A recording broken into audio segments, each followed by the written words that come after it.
Добра вечер, гледате Свести на гласни идеи. Викат дека денот се познава по утрото. Викат дека ќе жнееш тоа што си посадил. Па што може да кажеме за новата година и да очекуваме од истата, ако во првите 3 недели од годината ни се случува ова? Што сме посадиле минатата година, што ќе треба да жнееме оваа година? Да проследиме. Ако во Франција по утрото денот се познава, тогаш 2023 ќе биде година на масовни работнички протести и синдикални штрајкови. Во четвртокот француските работници, организирани во 8 големи конфедерации на синдикати, се обединија и масовно излегоа на улиците во различни градови како учесници во повеќе од 200 демонстрации. Според организаторите, ширум земјата повеќе од 2 милиони луѓе излегли на протестите, од кои само во Париз околу 400.000.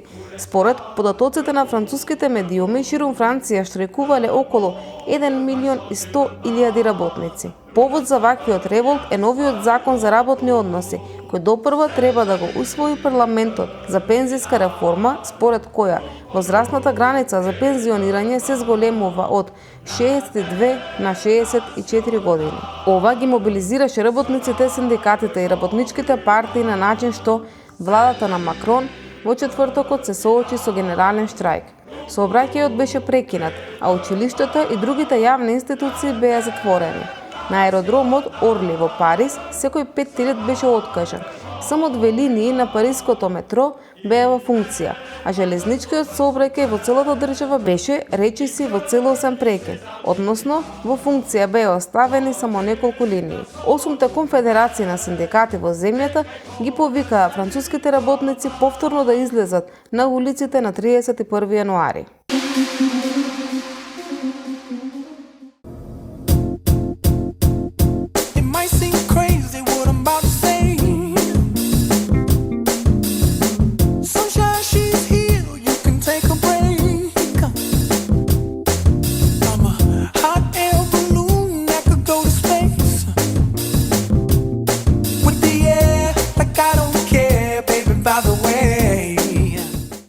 Ако во Македонија по утрото денот се познава во врска со синдикалната и работничката борба, тогаш 2023 година ќе биде мирна година. Иако пред очите на трите синдикални конфедерации се одвива убивање на така наречениот социјален диалог, чиј главен инструмент се колективните договори. За сега синдикатите се советуваат меѓу себе, констатираат што се случува и носат заклучоци, како што во средата тоа го стори Синдикатот за образование, наука и култура. Констатации.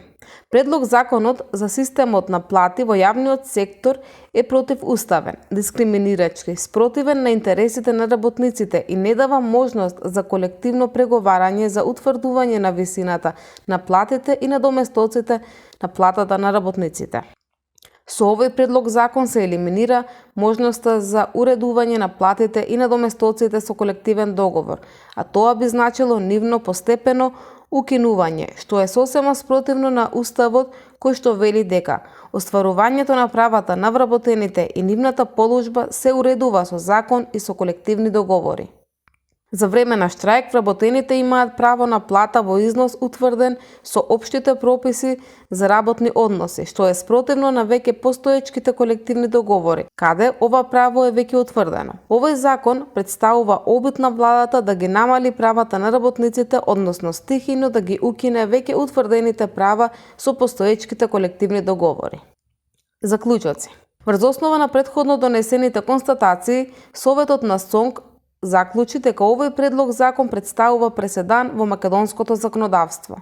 Советот на СОНК бара итно и безусловно повлекување на предлог законот од страна на предлагачот, се додека не се направи нацрт закон кој ќе биде изработен во партнерски однос со представниците на синдикатите, работодавачите и владата.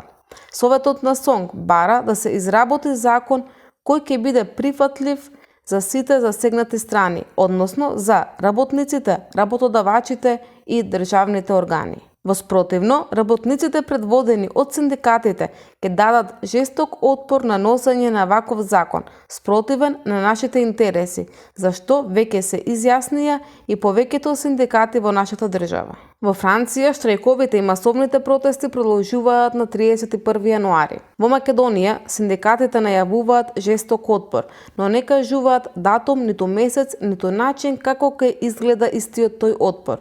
Сите најави се до идно неопределено време. Конечно, неутралниот гледач оправдано би помислил дека македонскиот работник, за разлика од францускиот, е во подобра состојба, штом нема притисок од базата кон синдикалните раководства, да покажат што значи да се штрајкува до исполнување на барањата. Чудно, но вистинито.